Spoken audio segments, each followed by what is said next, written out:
सभी को मेरा नमस्कार। एक बार फिर से आपका स्वागत है अपने YouTube चैनल ऑनलाइन क्लासेस में। विद्यार्थियों, हम आपके लिए लेकर आए हैं कक्षा 11 भूगोल, जिस पुस्तक का नाम है भौतिक भूगोल के मूल सिद्धांत।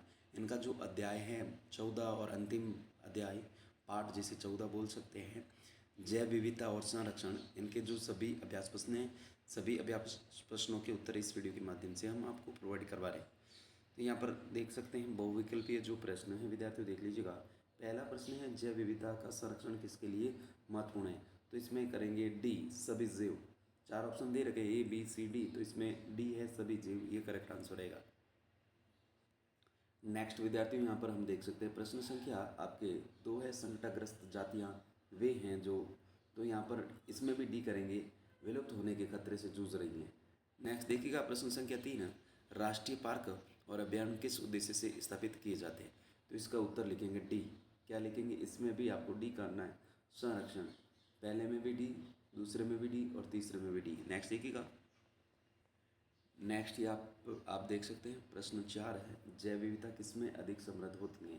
तो इसमें करेंगे ए, उष्णकटिबंधीय क्षेत्र। नेक्स्ट देखिएगा प्रश्न संख्या 5, निम्नलिखित में से किस देश में पृथ्वी सम्मेलन आयोजित किया गया था। तो इसका उत्तर लिखेंगे हम सी। इसका उत्तर हो जाएगा सी। सी के अंदर है ब्राज़ील। ठीक है। नेक्स्ट हम देखेंगे प्रश्न संख्या 2, निम्नलिखित प्रश्नों के उत्तर लगभग 30 शब्दों में दीजिए। तो लगभग इनके जो प्रश्न हैं, इनके जो उत्तर है 30 शब्दों में देने। यहाँ पर हम देखेंगे प्रश्न आपके पहला है जैव विविधता क्या है।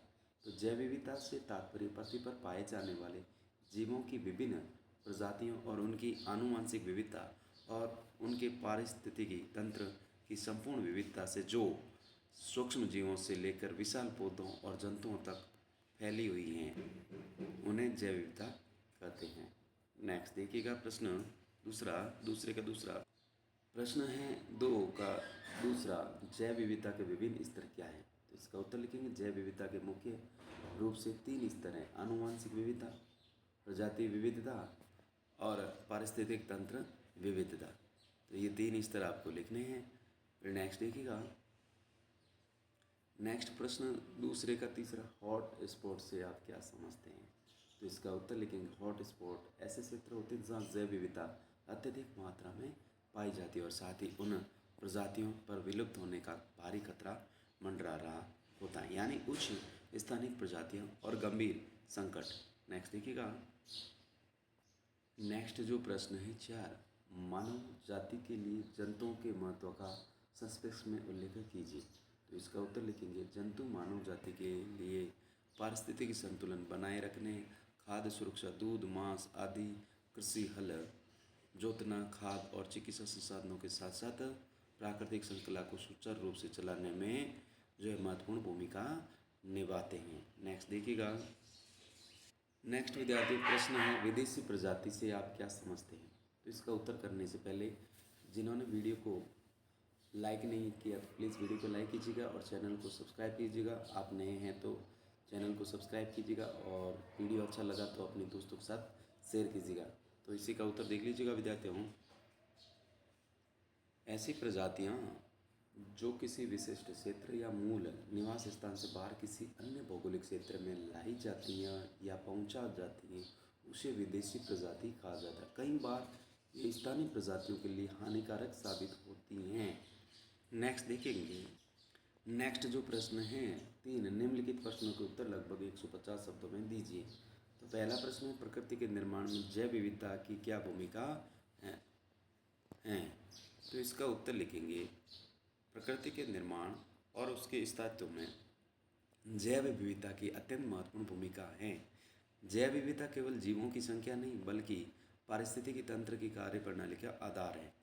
पारिस्थितिकी स्थिरता, विभिन्न प्रकार के पौधे, जीव और सूक्ष्म जीव मिलकर एक चक्र बनाते हैं जिससे ऊर्जा का प्रवाह और पोषक तत्वों जैसे कार्बन और नाइट्रोजन चक्र का पुनः चक्रण संभव होता है।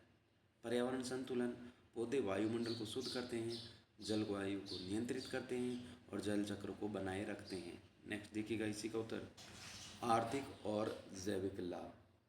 मानव अपनी बुनियादी जरूरतों भोजन, वस्त्र, आश्रय, औषधि के लिए पूरी तरह इस विविधता पर निर्भर है। एक समृद्ध जैव विविधता किसी भी पारिस्थितिकी आपदा जैसे सूखा या बाढ़ के प्रभाव को झेलने की क्षमता रखती हैं। इससे प्रकृति का जो संतुलन है वो कायम रहता है। नेक्स्ट देखिएगा, नेक्स्ट जो प्रश्न है तीसरे का दूसरा, जैव विविधता के ह्रास के लिए उत्तरदायी प्रमुख कारक कौन से हैं? इन्हें रोकने के लिए किन कदमों की आवश्यकता है?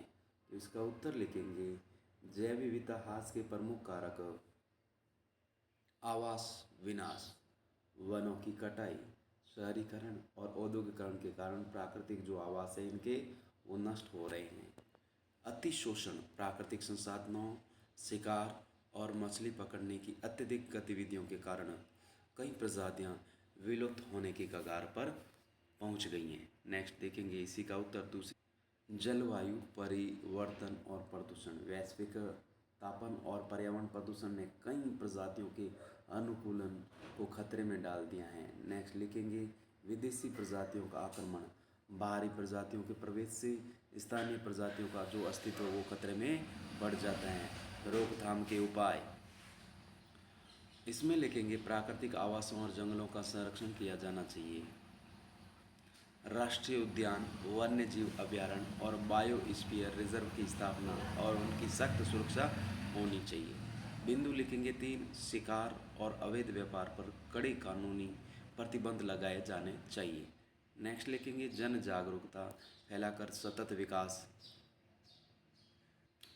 विकास के सिद्धांतों को अपनाना चाहिए। नेक्स्ट है प्रोजेक्ट